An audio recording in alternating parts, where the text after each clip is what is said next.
PTI का आप वतीरा देख लें, ये खड़े हो गए हैं रियासत के खिलाफ। ये हर वक्त ये बावर कराते हैं कि जी आप अफगानियों को जो है आप उनके साथ जुल्म कर रहे हैं, आप उनको वापस क्यों भेज रहे हैं, आप उनको यहाँ रहने की इजाज़त दें। बल्कि ये तो अपने आप को अफगानियों का तर्जुमान कहना शुरू कर दिया इन्होंने।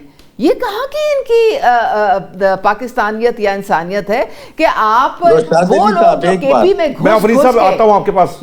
जो केपी में घुस घुस के वहां के लोगों को मार रहे हैं, और केपी के जो रहने वाले वो हमारे बहन भाई हैं, वो रियासत का एक सूबा है और रियासत उनको अकेले तो नहीं छोड़ सकते ना। इनके पास मुझे ये बताएं, ये हर दफ़ा ऑपरेशन के खिलाफ ये खड़े हो जाते हैं।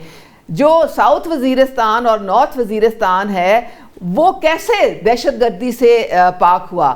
2 मेजर मिलिट्री ऑपरेशंस हुए, रद्दुल फसाद और ज़रबे अज़ब, और उसके बाद अब आप देखें कि किस तरीके से वहाँ पे वो कौमी धारे में शामिल हो चुके हैं